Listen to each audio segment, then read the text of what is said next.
அஸ்ஸலாமு அலைக்கும். Welcome to சமையலும் சாத்தியமே. நாம இன்னைக்கு பார்க்க போறது சூப்பரான ரோஸ் சிரப் தான் பார்க்க போறோம். இது வீட்லயே ரொம்ப ஈஸியா செஞ்சிடலாம். இத நான் எப்படி செஞ்சேன்ட்டு பார்க்கலாம் வாங்க. இதுக்கு நான் 100 ரோஜாப்பூ எடுத்திருக்கேன். எண்ணிக்கையில 100 எடுத்திருக்கேன்.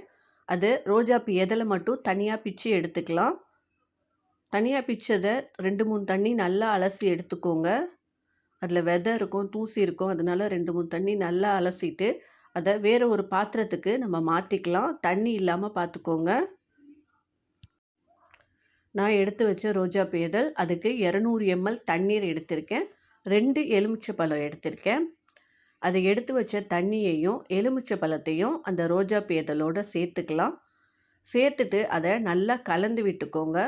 இது 24 மணி நேரம் அப்படியே ஊறணும். அதனால நல்லா கலந்து விட்டு அப்படியே ஒரு மூடிய போட்டு மூடி வச்சுருங்க. நீங்க இடையில கூட 2, 3 தடவ கலந்து கூட விட்டுக்கலாம்.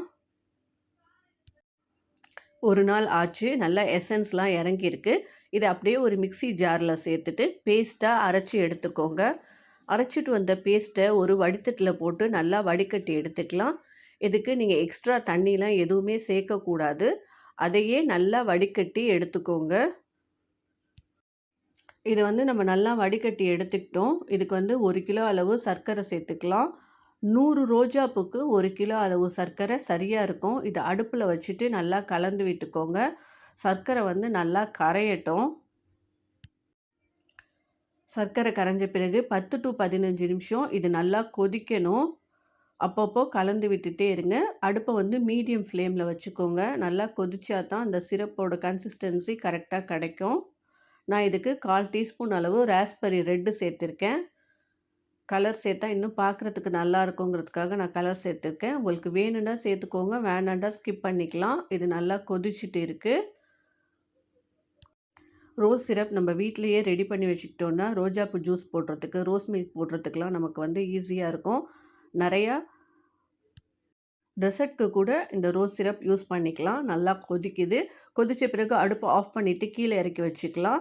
பாருங்க நல்லா திக்காயிடுச்சு. அந்த சிரப்போட கன்சிஸ்டன்சி நமக்கு கிடைச்சிருச்சு. நல்லா ஆறுன பிறகு இதில ரோஸ் எசன்ஸ் சேர்த்துக்கலாம். ஒரு 1/4 டீஸ்பூன் அளவு. சேர்த்துட்டு இத நல்லா கலந்து விட்டுக்கோங்க.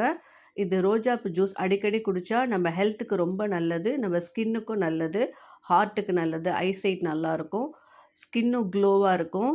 விரிங்கிள்ஸ்லாம் சீக்கிரம் மறைஞ்சிரும். இத நல்லா கலந்து விட்டுட்டு, நான் ஒரு வடித்தட்டு வச்சு வடிகட்டிக்கிறேன். சர்க்கரையில ஏதாவது தூசி இருக்கும் அதனால. வடிகட்டிட்டு நம்மளுக்கு வேணுங்கிற பாட்டில்ல இத மாத்திக்கலாம். சூப்பரான ஹோம்மேட் ரோஸ் சிரப் நமக்கு ஈஸியா ரெடி ஆயிடுச்சு. பாருங்க. எனக்கு இந்த 2 பாட்டிலுக்கு வந்துச்சு. இது 3/4 லிட்டர் பாட்டில், அது 1/4 லிட்டர் பாட்டில். மொத்தம் எனக்கு 1 லிட்டர் கிடைச்சது. சூப்பரான ஹோம்மேட் ரோஸ் சிரப் நமக்கு வீட்லயே ரெடி ஆயிடுச்சு. கண்டிப்பா நீங்களும் இதே மாதிரி ட்ரை பண்ணி பார்த்துட்டு உங்க கமெண்ட்ஸ எனக்கு சொல்லுங்க. என்னுடைய சேனல் பிடிச்சிருந்தா சப்ஸ்கிரைப் பண்ணுங்க, லைக் பண்ணுங்க அண்ட் ஷேர் பண்ணுங்க. இன்ஷா அல்லாஹ் அடுத்த வீடியோல மீட் பண்ணலாம். அஸ்ஸலாமு அலைக்கும்.